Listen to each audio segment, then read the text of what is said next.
Part 15 की शुरुआत में यूजिन और जियाओ जियाओजी को दिखाया जाता है, जहां यूजिन का मूड बहुत ही अच्छा होता है। तो जियाओजी पूछता है, आज तो आप बहुत ही खुश लग रहे हैं।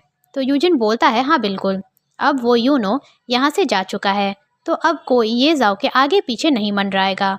तो जियाओजी बोलता है, आपकी टोन से मुझे ऐसा क्यों लग रहा है कि अब आप जनरल को डिवोर्स नहीं देंगे।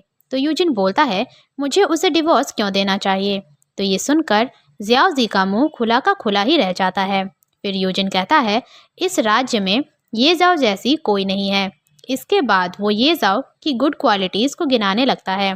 फिर वो बोलता है, इसलिए मुझे लगता है कि ये जाओ एक बहुत ही अच्छी वाइफ बन सकती है, और इसलिए मैंने डिवोर्स पेपर्स को छुपाने का फ़ैसला किया है, और जब वो मेरी बात नहीं मानेगी तो मैं डिवोर्स पेपर्स बाहर निकाल लूँगा, ये जाओ को डराने के लिए। तो जियाओजी यूजिन की तारीफ़ करता है इतना अच्छा प्लान सोचने के लिए। इसके बाद वो यूजिन से कहता है, अब जब आप डिवोर्स नहीं देने वाले हैं तो आप दोनों एक कब होने वाले हैं। तो यूजिन बोलता है, मैं उसी रास्ते पर हूँ। फिर वो जियाओजी से कहता है, जाओ जाकर कॉन्क्यूबाइन यांग से पैसे ले लेना और जाकर 2 बोतल वाइन लेकर आओ। आज मैं जनरल के साथ ड्रिंक करना चाहता हूँ। नेक्स्ट सीन में जियाओजी यांग के पास आता है, तो उसे खुश देखकर यांग उससे पूछती है, आज तो तुम बहुत ही खुश लग रहे हो, क्या बात है। तो जियाओजी बोलता है, कॉन्क्यूबाइन यांग, मैं पहले अपने कुछ पैसे विड्रॉल करना चाहता हूँ। तो यांग उससे पूछती है, तुम्हें फिर से पैसे क्यों चाहिए। तो जियाओजी बोलता है कि एक अच्छी चीज़ होने वाली है जुनवैंग और जनरल के बीच में। तो यांग बोलती है, क्या। तो जियाओजी उसे बताता है, जिसे सुनकर यांग को खुशी नहीं होती, पर जियाओजी तो बहुत ही खुश होता है। इसके बाद यांग जियाओजी को पैसे दे देती है और उसे नए कपड़े भी देती है। जियाओजी के जाने के बाद हम यांग को बहुत ही उदास देखते हैं। सीन शिफ्ट होकर ये जाओ और हुली पर आता है, जहां हुली ये जाओ को कोर्ट में बोलने के लिए रिपोर्ट लिखकर देता है। तभी वहां ओल्ड क्यू और बाकी के ऑफिसर्स आते हैं और ये जाओ से कहते हैं, आपने हमें बुलाया। तो ये जाओ बोलती हैं, हाँ। इसके बाद वो यूजिन और ये जाओ के बारे में बात करने लगते हैं। तो ये जाओ थोड़ा एम्बैरेस हो जाती है। फिर वो उनसे आइडियाज़ मांगती है।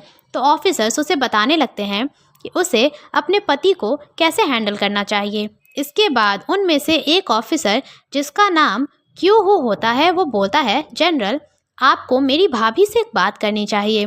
वो आपको बहुत ही अच्छी एडवाइस देंगी, क्योंकि वो एक बहुत ही अच्छी वाइफ हैं। अगले सीन में हम यूजिन को देखते हैं, जो एक्सरसाइज कर रहा होता है।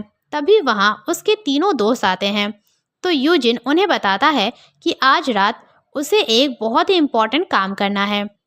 तो उसके दोस्त उससे कहते हैं, तुम और जनरल आज रात एक होने वाले हो, है ना। तो ये सुनकर यूजिन अपने दोस्तों को जल्दी से कमरे के अंदर ले जाता है और उनसे पूछता है कि तुम्हें कैसे पता आज रात के बारे में। तो उसके दोस्त बोलते हैं कि अच्छी चीज़ों को फैलने में समय लगता है, पर स्कैंडल्स तो यूं फैल जाते हैं। तो यूजिन उनसे पूछता है, इस बारे में किस किस को पता है। तो उसके दोस्त उसे बताते हैं कि इस मैटर के बारे में तो सभी को पता है, क्योंकि सिटी में सभी ने इस मैटर पर बेट लगाया है। ये सुनकर यूजिन शॉक हो जाता है। तो उसके दोस्त उससे कहते हैं, तुम चिंता मत करो, हमने तुम्हारी तरफ से बेट लगाया है, हमें तुम पर पूरा भरोसा है, तुम आज रात बहुत अच्छा करोगे। वहीं दूसरी तरफ क्यू हू अपनी भाभी को ये जाओ के पास लेकर आता है।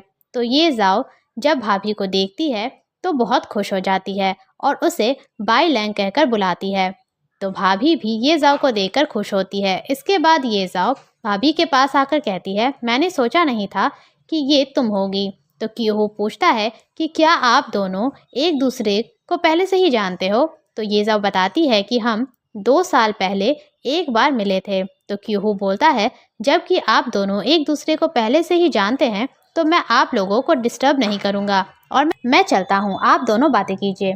इसके बाद बाई लैंग बोलती है, मुझे यकीन नहीं होता कि जिस जनरल को मैं जानती हूँ वो एक औरत है, और अगर आज मैं आपसे नहीं मिलती तो मुझे इस बारे में पता भी नहीं चलता। इसके बाद बाई लैंग ये जाओ से पूछती है कि मैंने सुना है कि तुम्हारी लाइफ बहुत ही अच्छी चल रही है जुनवैंग के साथ। तो ये जाओ बोलती है कि अभी तक वो और यूजिन एक साथ नहीं सोए हैं, इसलिए उनकी शादी अभी अधूरी है। जिसे वो आज रात पूरा करने वाले हैं। इसके बाद बाई लैंग ये जाओ को टिप्स देती है आज की रात को कामयाब बनाने के लिए। नेक्स्ट सीन में यांग और जुआन खाने की तैयारी कर रही होती है। तभी वहाँ यूजिन ये जाओ को आ जाओ बुलाते हुए आ रहा होता है। तो जुआन बोलती है अब यूजिन जनरल को प्यार से आ जाओ बुलाने लगे हैं। पर यह सुनकर यांग को खुशी नहीं होती। फिर वो दोनों यूजिन को पकड़कर खाने के लिए बैठाती हैं। पर यूजिन बोलता है मैं बाद में खा लूँगा, तुम दोनों जाओ। तो जुआन वहाँ से चली जाती है पर यांग वहीं रहती है। तो यूजिन उससे पूछता है तुम्हें कुछ चाहिए? तो यांग बोलती है मैं आपके और जनरल के लिए बहुत खुश हूँ। तो यूजिन पूछता है आज तुम इतना अजीब बर्ताव क्यों कर रही हो? तो यांग वहाँ से बहाना बनाकर भाग जाती है। अगले सीन में यूजिन गार्डन में टहल रहा होता है। तभी उसकी नज़र ये जाओ पर जाती है जो कि एक पेड़ पर बैठी होती है। तो यूजिन जब ये जाओ को देखता है तो बस देखता ही रह जाता है। इसके बाद ये जाओ यूजिन को पेड़ के ऊपर बुलाती है। तो यूजिन पेड़ पर चढ़ने की कोशिश करता है पर गिर जाता है। तो ये जाओ की हंसी निकल जाती है। इसके बाद वो खुद नीचे आकर यूजिन को अपने साथ ऊपर ले जाती है। तो यूजिन ये जाओ से कहता है अच्छा चलो हम डिवोर्स के बारे में भूल जाते हैं। तो ये जाओ बोलती है मुझे पता था आप मुझे डिवोर्स नहीं देंगे, आप हमेशा से ही एक बहुत ही अच्छे आदमी थे। तो यूजिन उससे पूछता है तुम्हें ये कैसे पता? क्या हम पहले कभी मिले थे? पर मुझे तो कुछ भी याद नहीं है। तो ये सुनकर ये जाओ कुछ परेशान हो जाती है। इसके बाद यूजिन उससे पूछता है कि हम कहाँ मिले थे? तो ये सुनकर ये जाओ बात को घुमा देती है। इसके बाद दोनों किस करते हैं। अगले सीन में दोनों अपने कमरे में होते हैं और थोड़े नर्वस होते हैं। फिर दोनों पर्दे गिरा देते हैं और फिर इन दोनों का रोमांस शुरू हो जाता है। अगली सुबह जब यूजिन की नींद खुलती है तो ये जाओ उसके पास नहीं होती। तो वो ये जाओ को बुलाने लगता है। तो वहाँ यांग आती है। तो यूजिन उसे ये जाओ के बारे में पूछता है। तो वो बताती है कि जनरल अभी ट्रेनिंग कर रही हैं। तो ये सुनकर यूजिन अपसेट हो जाता है। दूसरी तरफ हम ये जाओ को ट्रेनिंग करता हुआ देखते हैं। तभी उसके पास यांग आती है। तो ये जाओ उससे पूछती है कि क्या यूजिन उठ गया? तो यांग उसे बताती है कि अभी नहीं, अभी भी वो बिस्तर पे ही हैं। तो ये जाओ यूजिन के पास जाने लगती है और यांग उदास लग रही होती है। और वहीं दूसरी तरफ ये जाओ जब यूजिन के पास जाती है तो पहले यूजिन गुस्सा हो रहा होता है, पर ये जाओ जैसे ही उसके करीब जाती है तो यूजिन उसे अपनी तरफ खींच लेता है और जैसे ही उसे किस करने वाला होता है इतने में बाहर से आवाज़ आती है कि जनरल महाराज आपको बुला रहे हैं। ये सुनकर यूजिन का मूड खराब हो जाता है और वो बोलता है महाराज से कहो वेट करने के लिए। पर ये जाओ यूजिन को वेट करने का बोलकर किस करके वहाँ से चली जाती है। नेक्स्ट सीन में कोर्ट के अंदर राजमाता सभी मंत्रियों और जनरल्स से कह रही होती है कि मेरी खराब सेहत की वजह से मैं कई दिनों से कोर्ट में नहीं आ रही थी। इसके बाद कोर्ट के काम शुरू हो जाते हैं और ये जाओ एक रिपोर्ट पेश करती है और बोलती है हमारे और हमारे पड़ोसी राज्य के बीच माहौल शांत है अभी और बॉर्डर्स पर भी कोई हलचल नहीं है इस वक्त। और जब तक वेस्टर्न जिया के लोग अपनी आर्मी को ट्रेन कर रहे हैं तब तक हमें कोई बैटल नहीं लड़नी चाहिए। इसके बाद वो मन में बोलती है ये हुली ने कितनी लंबी रिपोर्ट लिखती है, मुझसे तो पढ़ी भी नहीं जा रही। तो ये जाओ कि रिपोर्ट सुनकर राजमाता जनरल लियू से कहती हैं आपको हमारे बॉर्डर एरियाज़ पर कड़ी नज़र रखनी होगी ताकि हमारे किसी भी एरिया पर वेस्टर्न जिया अटैक ना कर पाए। तो जनरल लियू बोलते हैं आपके आदेश का पालन होगा राजमाता। आगे वो कहते हैं कि मैं अपनी फैमिली से मिलने की अनुमति मांगता हूँ क्योंकि मेरी फैमिली योंगग्वान बॉर्डर के पास ही रहती है। तो राजमाता उन्हें अनुमति दे देती है। अगले सीन में हम ये जाओ और जनरल लियू को एक साथ रेस्टोरेंट में देखते हैं जहां हमें पता चलता है कि जनरल लियू ये जाओ के अंकल हैं और ये जाओ उनसे कह रही होती है कि जब आप घर पहुंचेंगे तो कज़न और आंट को मेरी तरफ से प्यार दीजिएगा।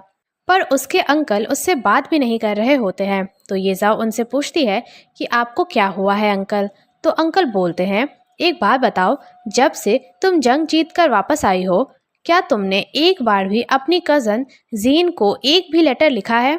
तो ये जाओ बोलती है नहीं, मेरी उससे कोई बात नहीं हुई है। इसके बाद उसके अंकल उस पर चिल्लाते हैं और बोलते हैं बचपन से ही तुम्हें लड़कों के कपड़े पहनने का और लड़कों जैसे दिखने का बहुत शौक़ रहा है। और तुम और जीन एक साथ ही बड़े हुए हो और तुमने बहुत टाइम एक साथ स्पेंड किया है, पर फिर भी जीन को अभी तक पता नहीं है कि तुम एक औरत हो। मैंने सही कहा ना? तो ये जाओ अपनी गलती मानती है और बोलती है, मैं उम्मीद करती हूँ कि आप मेरी सिचुएशन को जीन को अच्छे से समझा पाएंगे। मैं पक्का जीन और आंटी से मिलने के लिए योंगवान आऊँगी। फिर वो कहती है, आपकी और आंट की सगी कोई संतान नहीं है। आप और आंट जीन को बिल्कुल अपनी बेटी जैसे मानते हैं। फिर वो कहती है, मैं जानती हूँ कि जीन एक बहुत ही अच्छी लड़की है। अगले सीन में हम जनरल लियू को उनके घर पर देखते हैं, जिन्हें देखकर उनकी पत्नी और जीन बहुत खुश हो जाते हैं और इमोशनल भी हो जाते हैं। इसके बाद जनरल लियू जीन से पूछते हैं, मैं तुमसे काफ़ी समय बाद मिल रहा हूँ, क्या तुम ठीक हो? तो जीन बोलती है, आपके आशीर्वाद से और ये जाओ के प्यार से मैं बिल्कुल ठीक हूँ, और आंट भी मेरा बहुत अच्छे से ख्याल रखती हैं। इसके बाद जीन पूछती है कि क्या ये जाओ भी जल्द ही यहाँ आ रहा है? इसका मतलब जीन को अभी तक यही लगता है कि ये जाओ एक लड़का है, ना कि एक लड़की जिससे वो शादी करना चाहती है। तो आंट बात को बीच में ही रोक देती है और सभी से चलकर खाना खाने को कहती है। अगले सीन में जब वो खाना खा रहे होते हैं, तभी जनरल लियू जीन से कहते हैं कि ये जाओ तुम्हारे लिए सही नहीं है। तो अंकल की बात सुनकर जीन कहती है, मुझे आपकी कोई बात समझ में नहीं आ रही है अंकल। फिर वो कहती है, मैं ये जाओ के लौटने का वेट करूँगी। तो अंकल उसे बताते हैं कि ये जाओ ने तुमसे झूठ बोला है। तुमसे क्या, सभी से झूठ बोला है। फिर वो जीन को बताते हैं कि ये जाओ एक औरत है, जिसे सुनकर जीन चौंक जाती है और बोलती है, नहीं, ये नहीं हो सकता, ये इम्पॉसिबल है। वो हमेशा से ही एक लड़का था और हमें ना मिले सिर्फ 2 साल ही हुए हैं, इतने में ही वो लड़की कैसे बन गया? तो अंकल उसे कहते हैं, यही सच है, मुझे भी यकीन नहीं हो रहा था। पर जीन इस बात को मान ही नहीं पा रही होती है, पर जनरल लियू उसे मूव ऑन करने को कहते हैं। इसके बाद वो बहुत दुखी होती है और रोने लगती है और याद करने लगती है कि ये जाओ ने उसे वॉर के टाइम कैसे कुछ बदमाशों से बचाया था, और ये याद करके वो फिर से रोने लगती है। सीन शिफ्ट होकर ये जाओ पर आता है, जो एक्सरसाइज कर रही होती है। तभी उसके पास यूजिन आता है और ये जाओ का मजाक उड़ाने लगता है, क्योंकि वो छोटे डंबल्स उठाकर एक्सरसाइज कर रही होती है। तो ये जाओ यूजिन को उसी की तरह एक्सरसाइज करके दिखाने को बोलती है, पर यूजिन नहीं कर पाता। एक्सरसाइज करना तो दूर, यूजिन से तो अपने पैर भी नहीं उठाए जा रहे होते हैं।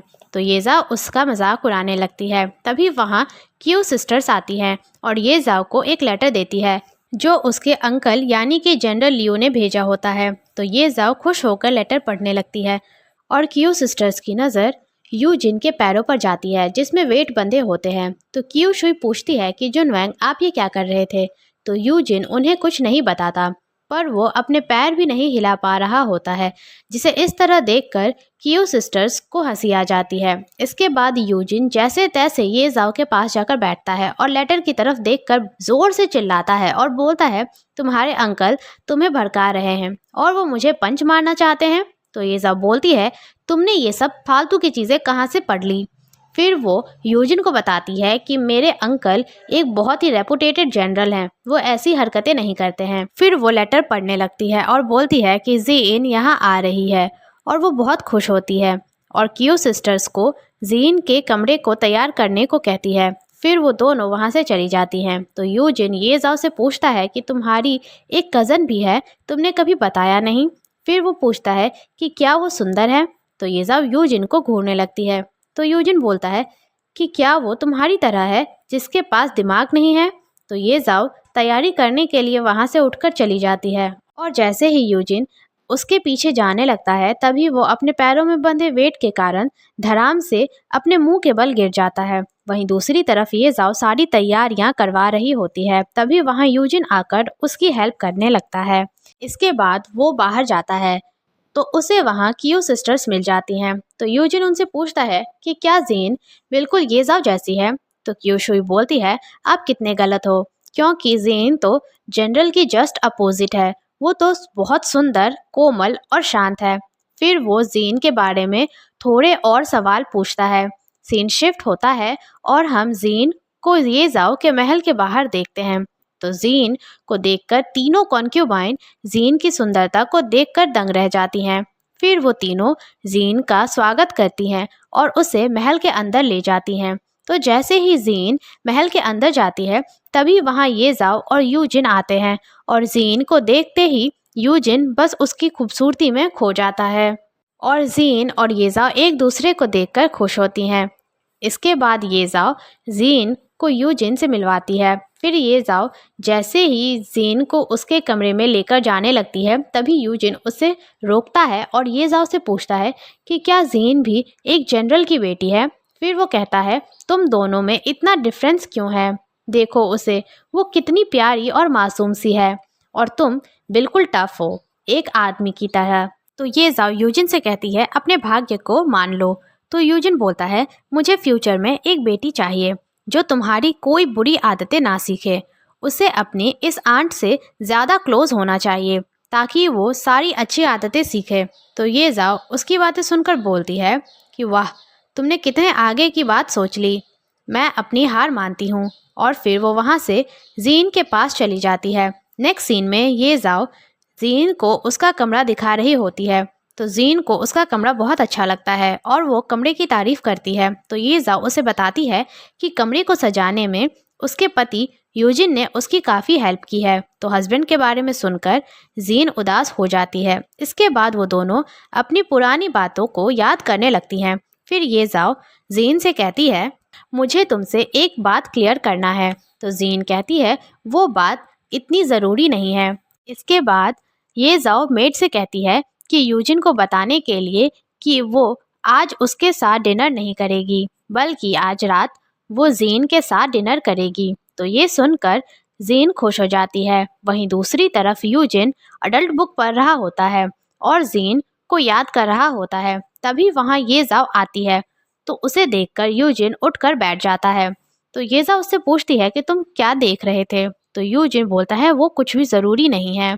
तो येजाओ उस बुक को लेने लगती है पर यूजिन उसे नहीं दे रहा होता है। तो येजाओ उससे बुक छीन लेती है और बुक को देखने लगती है और यूजिन से कहती है इन्हें देखना जारी रखो।